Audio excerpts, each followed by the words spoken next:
This is iFIBER 1 News. Here are today's top stories. Grant County Sheriff Tom Jones has joined a number of other sheriffs in the state in not enforcing Initiative 1639. With an estimated 48 cases of measles diagnosed in Washington, state lawmakers think it might be time to do away with a controversial law.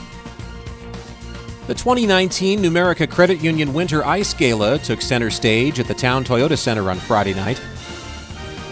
This weekend, the Moses Lake Youth Hockey Association is trying out something new and have gotten resounding results from the community. From the iFIBER 1 newsroom, this is iFIBER 1 News. And it starts now.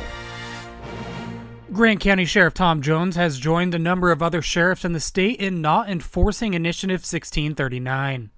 Jones said Monday morning he has instructed his deputies not to enforce the controversial gun control initiative approved by voters in November. I have already put out a memo or a directive to my staff this morning that we will not be enforcing any parts of this measure until it is settled through the courts.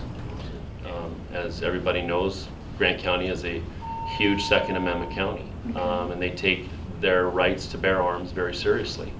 And to infringe on this in any way is why I'm coming out against it. A lawsuit was filed in federal court shortly after the initiative was passed, challenging the constitutionality of the law. Jones said he will not be enforcing the law as the court process plays out.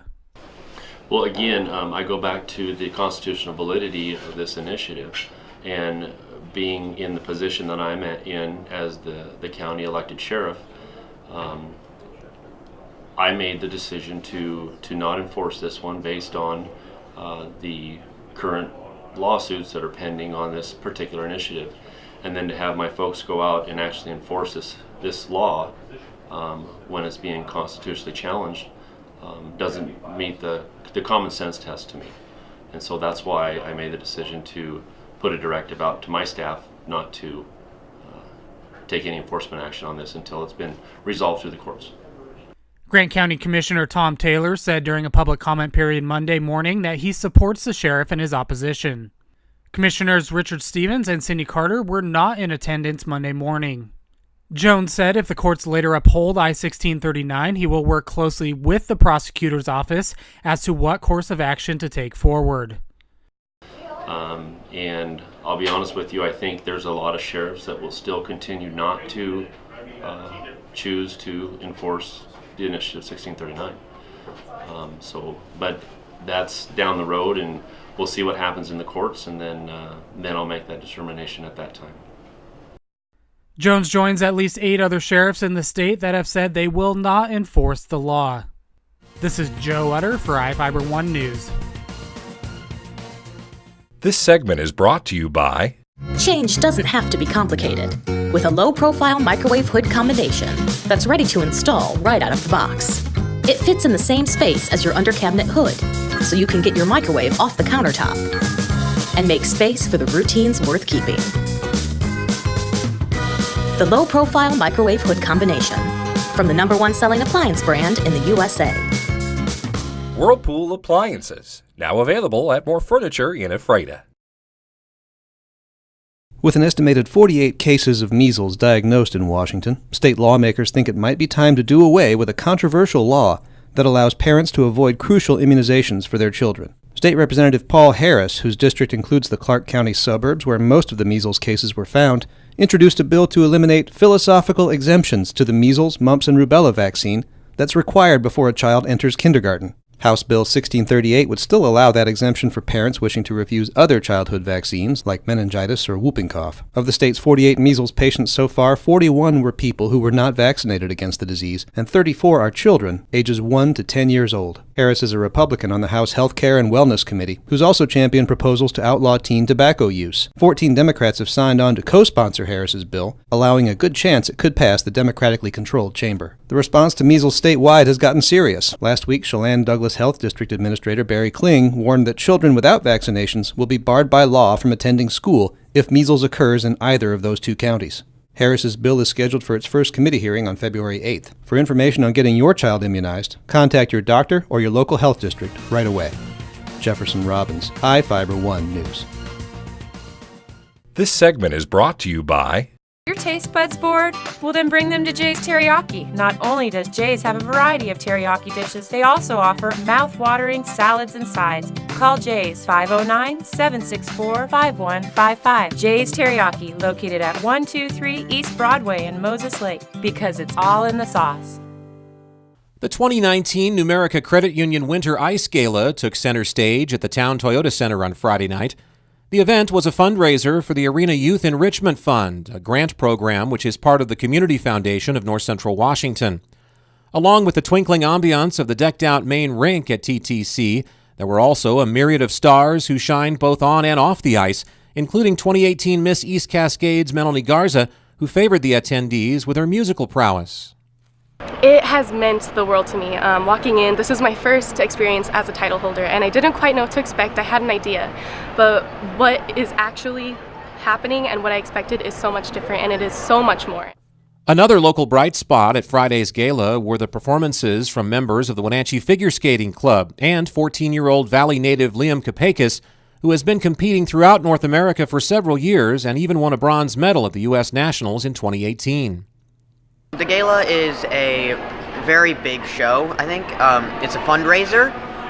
It's for the Youth Enrichment Fund. So that fund helps skaters who might not be able to afford to skate. It helps them learn how to skate.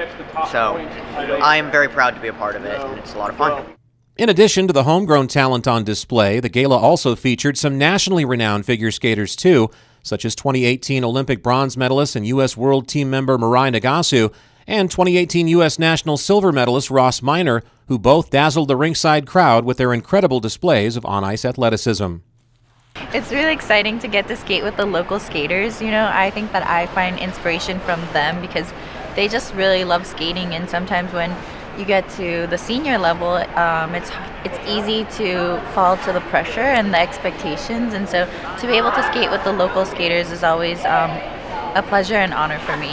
To echo what Mirai said, I think skating can teach a lot of great life lessons. I've learned so many wonderful skills that will serve me well outside of skating through the vehicle of skating.